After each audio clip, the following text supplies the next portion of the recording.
ब्रज के सबसे बड़े उत्सव का अवसर है और हमारे साथ इस वक्त बात करने के लिए ब्रज के संत प्रसिद्ध कथावाचक देवकीनंदन ठाकुर जी महाराज हैं। उनसे जन्माष्टमी को लेकर और देश में चल रहे तमाम मुद्दों को लेकर बातचीत करेंगे। महाराज जी, जन्माष्टमी का पर्व है, महापर्व है, महाउत्सव है, क्या कुछ कहना चाहिए?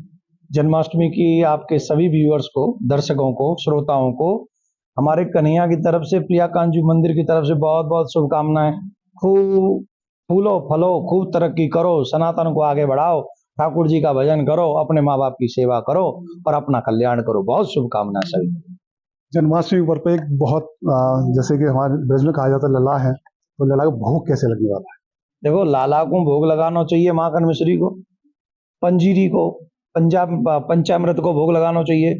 और विशेष बात ये ध्यान रखनी चाहिए कि जब हम लाला को भोग लगावें तो भोग बनाते समय पवित्रता को ध्यान रखें। स्नान करके भोग बनावें, पंचामृत, पंजीरी, लड्डू और विशेष तौर पे माखन मिश्री को भोग लगाना चाहिए। और ओम नमो भगवते वासुदेवाय या मंत्र को जाप करना चाहिए। कृष्णाय वासुदेवाय हरे परमात्मने प्रणत क्लेशनाशाय गोविंदाय नमो नमः या श्लोक को जाप करना चाहिए। श्री कृष्णम शरणम मम या मंत्र को जाप कर लेना चाहिए।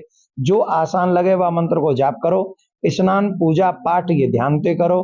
और ठाकुर जी को आज समय नए वस्त्र धारण कराना चाहिए। जन्माष्टमी पे नए वस्त्र लेके आओ, जैसे अपने बालकन का जी नए नए वस्त्र लात खाओ, वैसे ठाकुर जी का लाओ। कोई बाहर को थोड़ी, अपने घर को ही तो है। पूरा देश जन्माष्टमी का महापर्व मना रहा है। इसके साथ ही देश में कुछ मुद्दे हैं जिनको लेकर खासी चर्चा है। अभी एक मामला हुआ, बड़ी दरिंदगी हुई बंगाल में, इसको लेकर पूरे देश में आक्रोश है। आपकी प्रतिक्रिया? जन्माष्टमी के समय पे देश के सभी राजनेताओं को एक कसम खानी चाहिए कि हम ऐसे देश का निर्माण करेंगे जहां बच्चियों की तरफ कोई कुदृष्टि नहीं डाले। और अगर कोई डालेगा तो वो बचेगा नहीं, चाहे वो बड़ी गद्दी पे बैठा हो, चाहे छोटे जगह पे हो, कहीं भी हो। और ईमानदारी की कसम तो पुलिस वालों को भी खानी चाहिए, सभी को, प्रशासन, शासन, कोर्ट, इन सब। कुछ चीजें ऐसी हैं जहां कभी समझौता नहीं करना चाहिए। वहीं भगवान की बनाई हुई ये विभूति हैं बच्चियां, उन विभूतियों पे अगर हम ऐसा आक्रमण और इतना दुष्कर्म और फिर बैठी भी विभूति है वहां एक बंगाल में, क्या उन्हें लेडीज का दर्द नहीं समझ में आता? मैं तो कहता हूं अगर नहीं आता तो 1 सेकंड में उनको इस्तीफा दे देना चाहिए। लेडीज के दर्द को ज्यादा समझती है। और अगर आप न्याय नहीं कर पा रहे तो ईमानदारी के साथ कुर्सी मत घेरो, कोई भी हो, मैं क्यों ना हूं। अगर मैं जस्टिस न कर पाऊं कथावाचक होने के नाते, धार्मिक गुरु होने के नाते, तो मुझे उससे इस्तीफा देकर कोई और काम कर लेना चाहिए। और नेता हो, जज हो, पुलिस प्रशासन हो, डायरेक्ट पब्लिक पे इफेक्ट होता है इन सब चीजों का। तो इनको कम से कम कुछ चीजों में तो ईमानदार रहना ही चाहिए। तो ममता बनर्जी को इस विषय में सोचना चाहिए, न सोच सके तो इस्तीफा दे देना चाहिए। और सब नेताओं को ये कसम खानी चाहिए कि इस जन्माष्टमी पे हम प्रॉमिस कर रहे हैं अपने देश के साथ कि हम ऐसे देश का निर्माण करेंगे। तभी तो हम कह रहे हैं, भैया आप समझ नहीं रहे हो, हमने ऐसे ही थोड़ी कह दिया है कि 50-55 साधु संत धर्माचार्य सदन में जाने चाहिए। हर एक सदन में धर्माचार्य होने चाहिए। क्यों होने चाहिए? जैसा व्यक्ति होगा वैसी ही उसकी मेंटलिटी होगी, जैसी मेंटलिटी होगी वैसा ही वो दुनिया पे करने का प्रयास करेगा। अगर धर्माचार्य सदन में जाएंगे, 50-55 साधु संत महात्मा धर्माचार्य होंगे, तो ऐसा कानून बनेगा जिससे न सिर्फ दुष्कर्म करने वाले को सजा होगी, बल्कि वो ऐसे कानून भी ला सकते हैं कि दुष्कर्म करें ये विचार ही उत्पन्न ना हो। बीज क्यों उपजने दें, तो ऐसा प्रयास भी वो कर सकते हैं। तो मेरी इस मुहिम को, मेरे इस विचार को एबीपी न्यूज चैनल से भी निवेदन है, 2-3 दिन ब्रेकिंग न्यूज कर करके चलाओ, जिससे हर जगह के नेता इस बात को समझें कि धर्माचार्यों के आने से नुकसान नहीं होगा।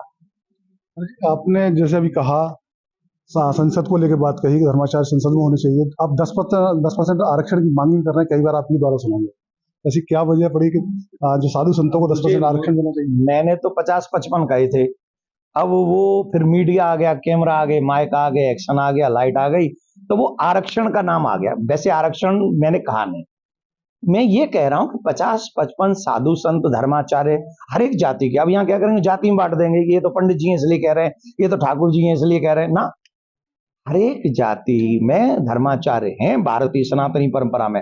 उन सब के धर्माचार्यों को एक एक करके लाया जाए और उनको सनातन के उस सदन में पहुंचाया जाए जहां से हमारे बच्चों का भविष्य, भारत का भविष्य। अब लिविंग रिलेशनशिप जैसे कानून भारत में लाओगे, ऊपर से सोचोगे ऐसी क्रियाएं ना हो।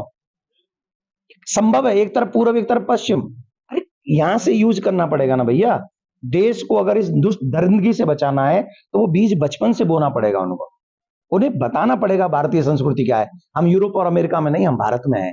तो इसके लिए जब धर्माचार्य जाएंगे वो वाकई ऐसा कार्य करेंगे जिससे हमारे बच्चों को चरित्र का निर्माण हो सके, माँ बाप की सेवा हो सके, भारतीय परंपरा का निर्माण हो सके, राम जैसे, सीता जैसे, सावित्री जैसे बच्चों का निर्माण हो सके, जिससे हमारे आपका कैमरा जब कोई ऐसा बच्चा पकड़ के क्वेश्चन करेगा तो जवाब देने वाला भी थरथर कांपे कि मैं किसके सामने, ये चीजें होनी चाहिए। ऐसा भारत का निर्माण मैं चाहता हूं और मैं भगवान से जन्माष्टमी पे यही प्रार्थना कर रहा हूं, हे नाथ यही हो जो मेरे देश का सच्चा विकास हो, यही चाहता हूं। ये आपकी मांग है जो देखते हैं आगे भविष्य में क्या रंग लाती है। एक सवाल है महाराज जी, धारा 370 समाप्त होने के बाद जम्मू कश्मीर में अब चुनाव की तैयारी हो रही है, पहला चुनाव होगा, आप किस नजरिए से देख रहे हैं? मैं इस नजरिए से देख रहा हूं कि जम्मू कश्मीर में चुनाव हो रहा है, यही हमारे देश की जो छवि है उसकी विजय है। अन्य कहीं होता तो पहले तो चुनाव ही नहीं होता, या फिर कुछ और मुश्किलें चीजें होती, पर ये हम लोगों के लिए, क्योंकि हम भारत है ना, और भारत में तो सर्वे भवन्तु सुखिनः की स्थिति है, तो निश्चित तौर पे ये भारत की विजय है, भारत के संविधान की विजय है, और हम आशा करते हैं कि संविधान ही विजय प्राप्त करेगा जम्मू कश्मीर में।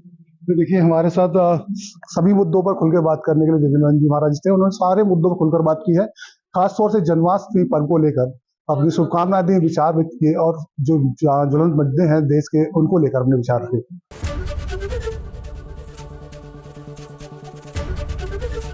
एबीपी गंगा, खबर आपकी, जुबान आपकी।